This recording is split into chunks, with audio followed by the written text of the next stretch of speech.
freaking excited to have you on my show. I have gotten to know you a lot over the last year, and I am just amazed. I think I made a post the other day under one of your achievements that I said, look at you making lemonade out of lemons. And that encompasses everything that I feel about who you are. So I know that little bit about you, but why don't you tell everyone else a little bit about who Marlene is? Sure. So I am an event producer. I produce mid to large scale events.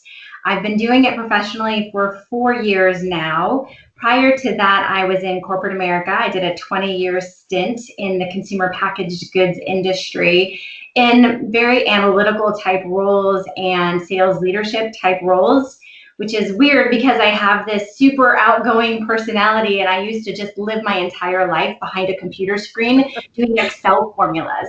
So it was really cool when I had the epiphany of what my true gifting and talent is 4 years ago. And I've been able to pursue that and utilize my business experience and my Excel and analytical experience to make myself better. And I even bought an event center last year, which sadly COVID crushed. And March 15th was my last event. And I got a lot of public hate for that. Like, if you're not part of the solution, you're part of the problem. Shut it down now. And that was my dream. That was my passion. It was my baby. And it vanished overnight. So here I am, 6 months later, figuring it out and pivoting hard and working really, really hard to keep my dream alive and to continue to do the work that I know I'm gifted to do. That's awesome. That is so awesome. I know I definitely walked with you a little bit just on the outskirts of that whole process, you know, being able to attend some of your events at the Lake Harbor Event Center and then watching, you know, the disintegration of what you thought was going to be. And that's a hard thing to be on the outside of, not as well as be on the inside of. I know there were so many of us that were calling each other saying, what can we do to help Marlene? How can we support her in any way possible? So I just want you to know that throughout that whole process, there was so much love going on for you. We all just wanted to figure out how to fix it, which is what we try to do sometimes. I don't know that we definitely weren't successful, but there was a lot of love there. So I just want you to know. That. But on the flip side of that, you have still figured out a way to continue moving forward. I want to hear more about what you're doing now, what's actually working amid all of this craziness. Right. Well, so I'm learning how to help people gather safely. Depending on what phase or stage your county is in, it determines what the allowances are for the number of people who can gather, whether it's 10 or 50 or less than 50, if you're in phase 2 or phase 3, whatever it is. I'm learning what it takes to still have people come together in person and be compliant and safe. I belong to a women's connection group called Polka Dot Powerhouse, and that has been a massive lifesaver for me. One of the members is on the board for the Meridian Chamber of Commerce and reached out to me knowing that I have experience producing events, and they had a virtual program they wanted help with. And so they asked me to bid the job. I bid the job and they accepted it, and it was called Keep Meridian Healthy and Open for Business. So that was a series of 23 virtual webinars with other various business leaders throughout the community, helping business owners understand how they can reopen their doors safely. That was right after everything shut down, everything closed, and everyone was mandated to stay home. And then businesses suddenly needed to reopen with all these new expectations and standards, and people didn't know how to do that. So I pulled together a program that lasted 22 days. where we had a series of webinars helping all of the different industries understand what the industry standards are and what the expectations were of the health department. That program went so well that they ended up asking me to produce a golf tournament for them. And it was crazy because other golf tournaments were getting canceled and people were saying, you know, never mind, we're not going to have the fundraiser. But when you're dealing with a nonprofit organization, they rely on fundraisers to help their doors stay open. And all of the chambers of commerce around the United States are essentially nonprofits. They rely on donations and contributions to help serve the community. So we talked about, you know, what if?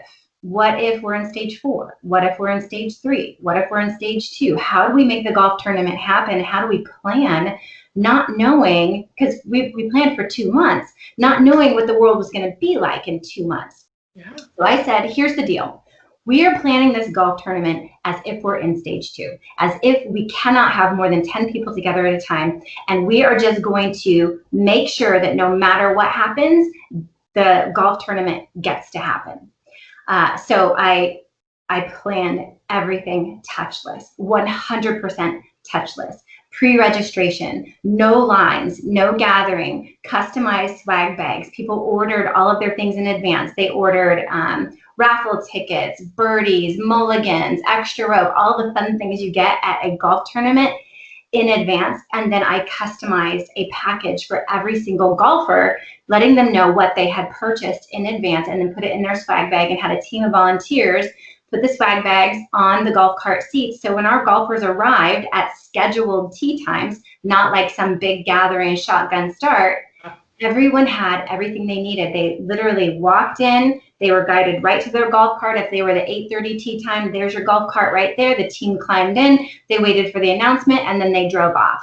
They were told not to arrive more than 20 minutes in advance. Like, everybody did exactly what we needed them to do, and everybody was safe and had a good time. We had games at every single hole on the golf course, and people were elated to be able to get out and hang out with their coworkers and their friends. Even though it's not like a big group, it's still, you're out on the golf course and having fun at every hole. So there was no more than 8 people at any hole at any time, and we did it very successfully.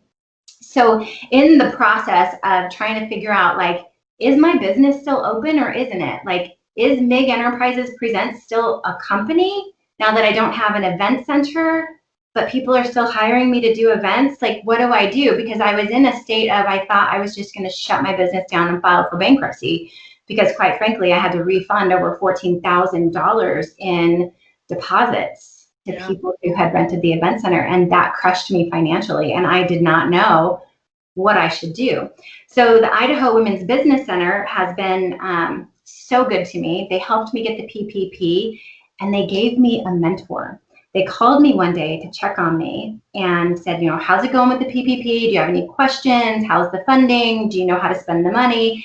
And by the way, is there anything else we can do for you? And I said, well, sure. Yeah, I don't know if I'm in business or not. Like, people are hiring me, but like, I need my EIN number, but I don't know if I should file for bankruptcy. And they said, why don't we have a mentor that we think would be really a good fit for you?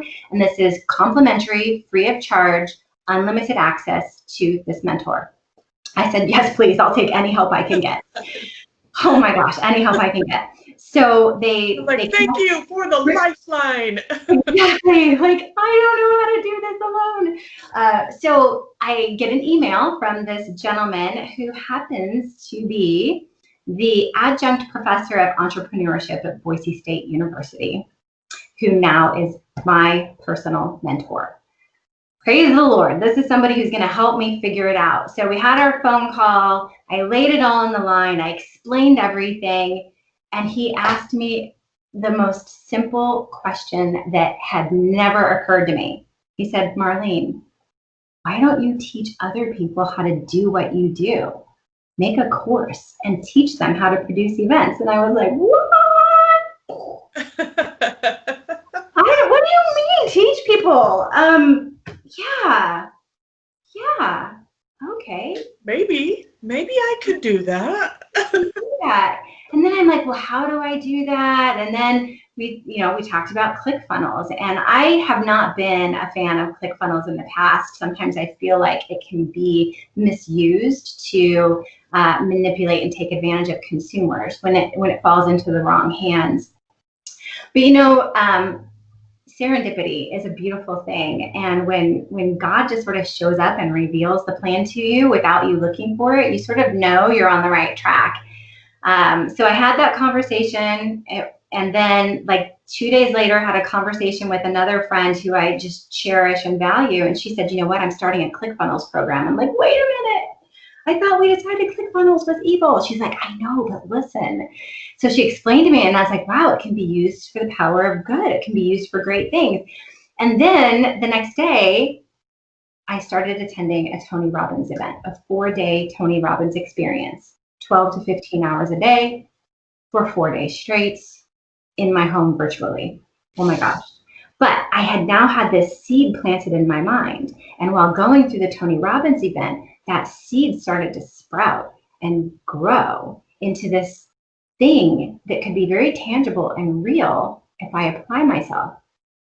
So after the Tony Robbins event, I signed up for a 30-day ClickFunnels program. And in this program, they walk you step by step in building your funnel, building your coursework, teaching you all the back-end software knowledge so that you are ready to launch as soon as the program is over. And the program ends in 2 days. And I believe I'm going to launch on Monday. Oh my gosh. Very, very excited. This little thing right here is my freebie that everybody gets if you go into my ClickFunnels program. It's the 10 tips to producing outstanding events that anybody needs. If you are going to put on an event, this is like your starting guidebook on the do's and don'ts of producing an outstanding event. And then farther down in the program, if you choose to buy my expert's guide to producing outstanding events, you get an abundance of resources and tools and Excel files and guidance and video training on how to produce an event for your company, your corporation, yourself, your book launch, your coaching program, whatever it is you want to do, and you want to have an audience take massive action on whatever message it is you're trying to deliver. This program will teach you how to do that. Because at the end of the day, I'm just one person. I can only do 10 major events a year, and kill myself doing that.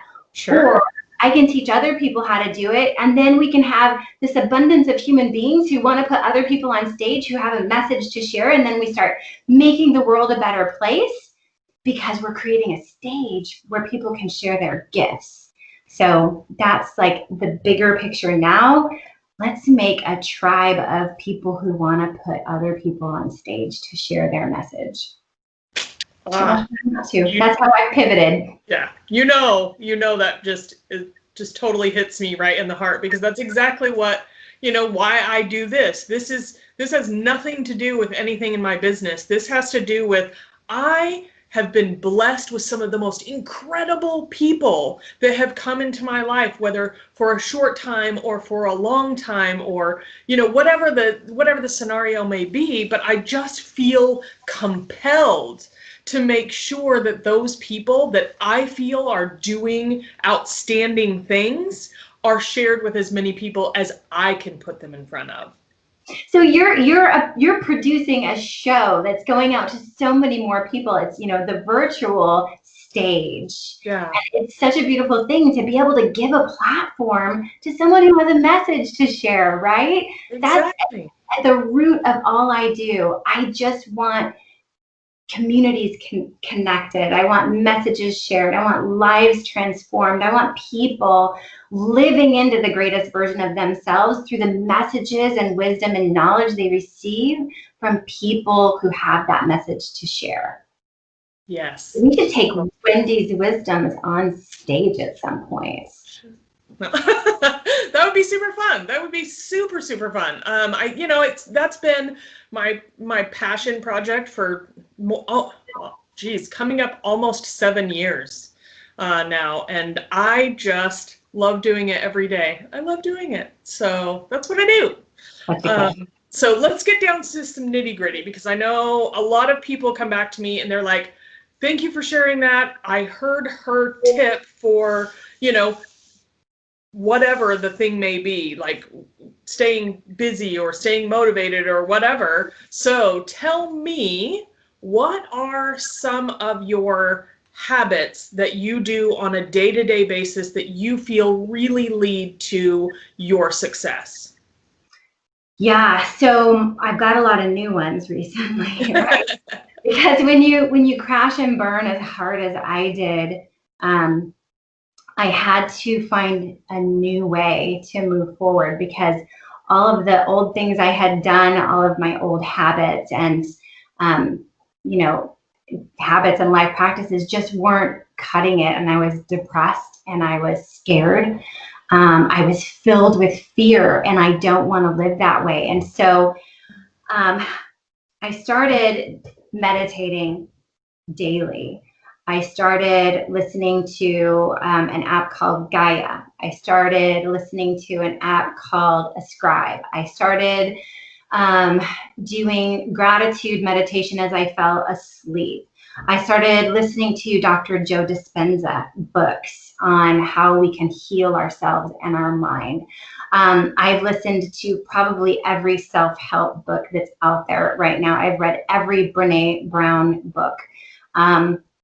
Constantly filling my head with positive information, with wisdom and knowledge from experts.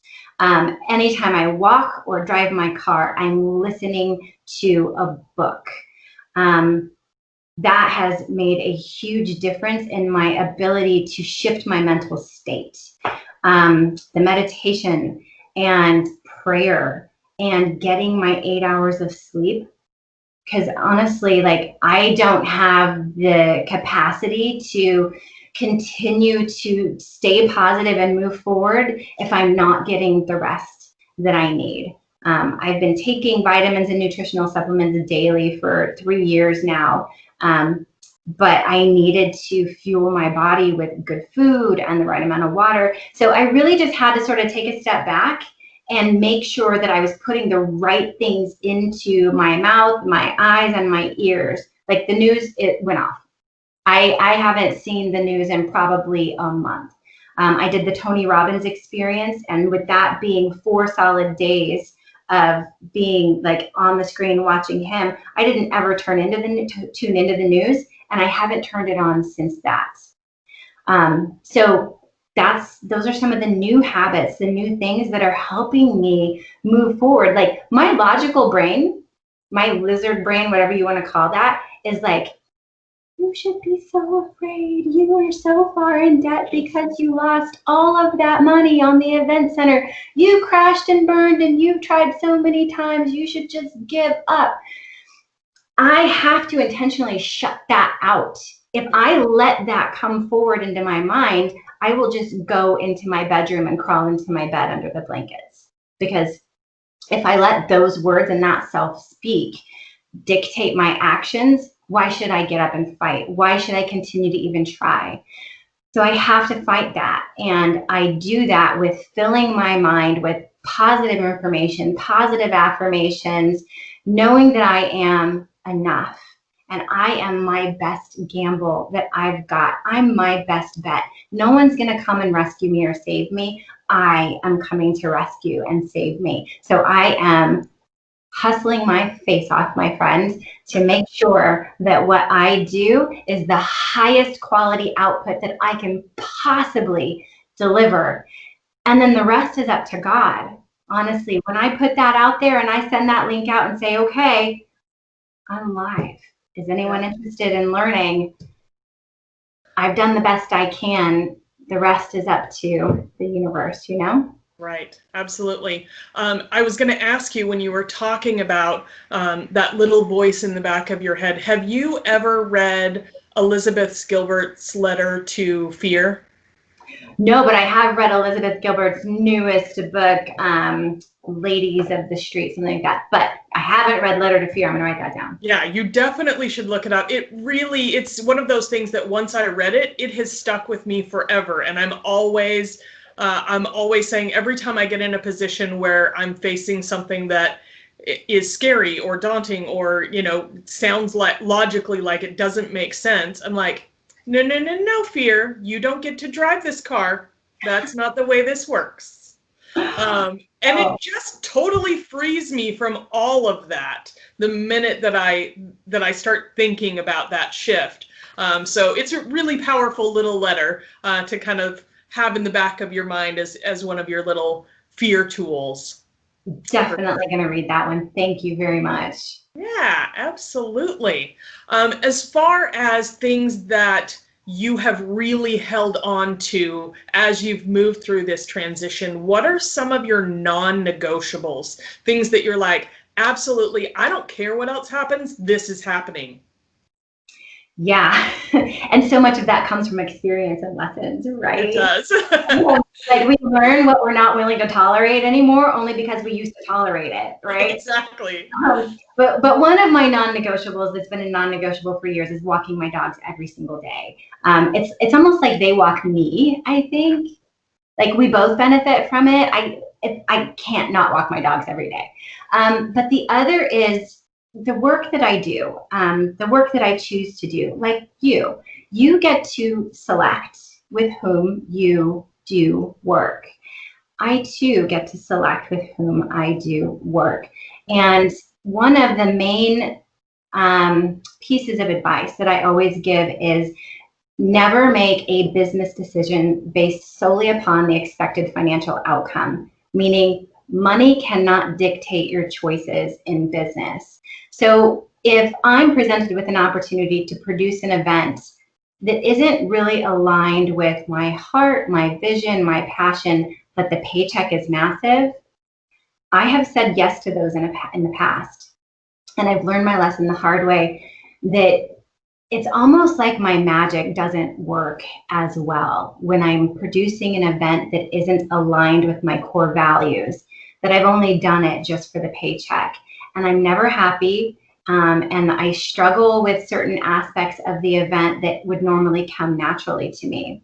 So choosing to do work that is aligned with my values, meaning it's connecting the community, it's connecting business owners, it's connecting consumers with businesses, it's elevating people, it's educating people, it's inspiring and motivating people.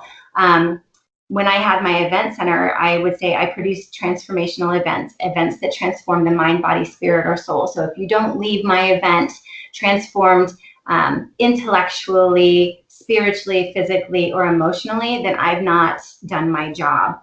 I still feel that way. Now, a golf tournament, it's a little outside, right, of that scope, but it connected businesses with consumers. It gave businesses an opportunity to interact with potential customers in a world where they can't network and they can't gather and they can't get in front of people. So it felt right and it felt good, plus raising money for the Chamber of Commerce.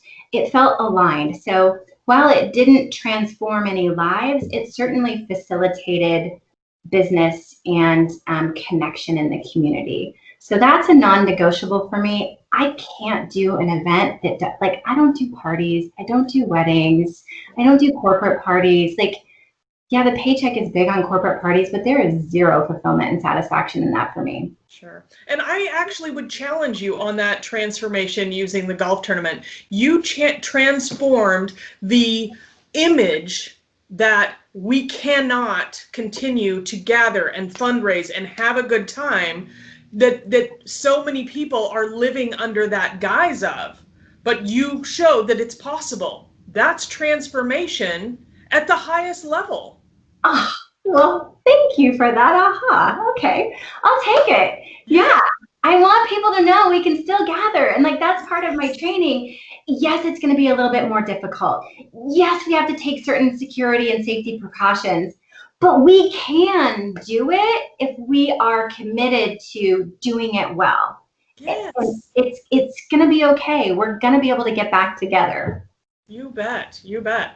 So I know I mean, I know how driven you were before, and I know that you slid into a really dark place, and now you're turning things around and getting back to that driven girl that I love so much.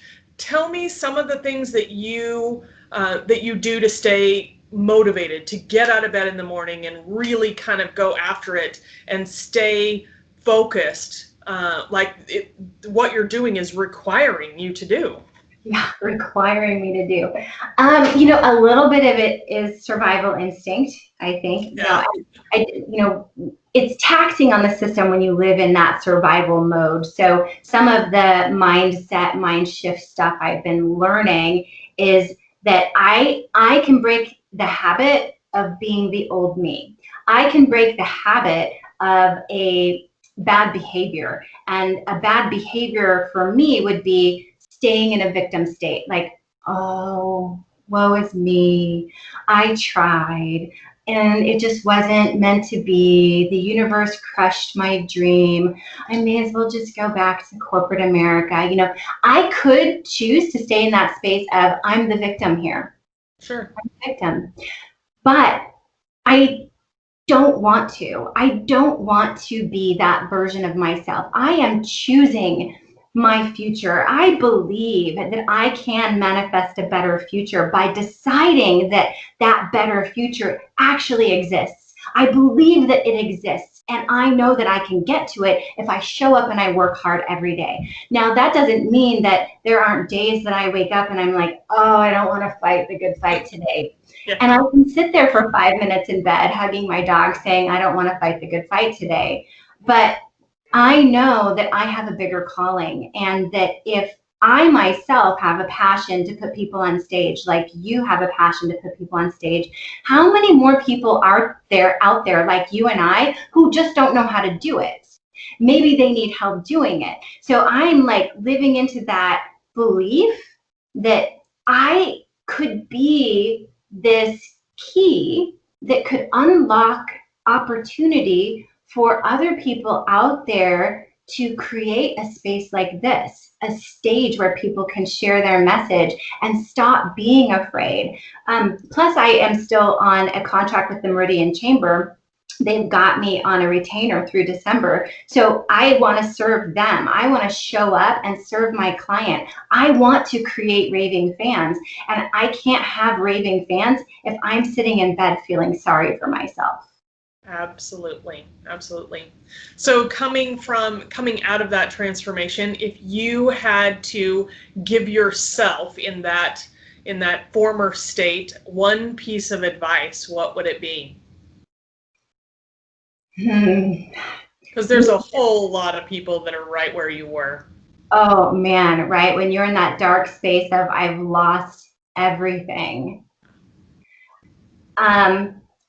So I don't know what other people have been through, obviously. I do believe that life in general is filled with trauma. I do believe that we all, to some degree or another, have experienced suffering and pain and anguish and grief and loss. If you can look at yourself in the mirror and say, all that stuff that I've been through already, it didn't kill me. Neither will this. Yeah. So I'm going to keep living. I'm going to choose to keep living and to keep giving, because that is the better space to be in, the positive space to be in. Yeah, your past shapes you. It does not define you. And quite frankly, it reinforces you and makes you stronger. So draw on all of that junk from the past, knowing it didn't take you down. It didn't ruin your life. You did move forward and grow and move through it and past it and beyond it. And you can do it again and again and again and again, no matter how many times it takes. You can continue to rise from the ashes. Every time you rise smarter, stronger, and better. Yeah, I totally am on board with that. I have been in that dark place, and I know just about everyone has had that kind of an experience. And, we've so far survived 100% of all of the trials. Yay! We win! We have. And we have to remember that. Like, we have to pat ourselves in the back and be like, okay, we did it. We can do it again. Yeah. Yeah, maybe we don't want to like pull up the bootstraps and be like, oh, I got to fight the good fight all over again. So, you know what? Let yourself grieve a little bit. That's okay. Just Absolutely. don't get stuck there. Don't stay there. Process it, let it move through you, and then move into the new version of your life, whatever that looks like. Absolutely. So tell everyone where they can find you. So, MIGenterprises.com. And people always ask me, why did you name your company MIG Enterprises? Because it's a really weird name. And keep in mind, I came up with it 14 years ago, before I was even an entrepreneur, and it has a weird spelling. So it's MIIG enterprises.com, and there are two I's in the MIG because I'm never alone in anything I do. It's always me and the great I am. Me and God, two I's, getting through it all. MG is my initials, Marlene Geraldine. My stepson called me MIG from the age 4 on. He's 20 now. He still calls me MIG. My company is named after what he calls me and what my family calls me. I am MIG, and that is my company. I love it. I absolutely love it. And of course, my last question that I love to ask, how do you give back? Oh, how do I, you know, I feel like my life's work is all about giving back. I don't do what I do because I want to make a ton of money or because I want to build a legacy or a corporation or anything like that. I am compelled to do the work that I do because it is my chief aim in life to serve our community, people with a message, to serve people who want to grow and evolve and learn. And my gifting is creating an experience for those people to come and listen to a message and share a message that will transform their lives. My whole life is dedicated to service. So it's in everything I do. I love that. And I think that's probably just about every one of us that really are servant leaders in our community. I think we all feel the same way, whether we are doing something for profit or not for profit or whatever. Everything at its core comes down to service. Yep. Absolutely. Yep. I think that's where true success lies. Yeah. It's not about what your bank account looks like or how many friends you have or what kind of cars in the driveway. Success is, are you sharing your gifts with the world and making the world a better place as a result of that? Yes. Oh, I love it. Oh, you make my heart so happy, Marlene. Thank you so, so much for coming to chat with me for just a little while. I am thrilled to be able to share you with my people. Thank you. Thank you for living into your calling and your purpose. And thank you for always encouraging me and cheering me on. I'm so grateful for that. Even in my darkest moments, you would send me little inspiring notes to keep my chin up and keep moving forward. So thank you for that. As always. Thank you. Thank you so much for tuning in to the My WHIM Life Show today. If you haven't already, be sure to subscribe so you don't miss a moment of the goodness.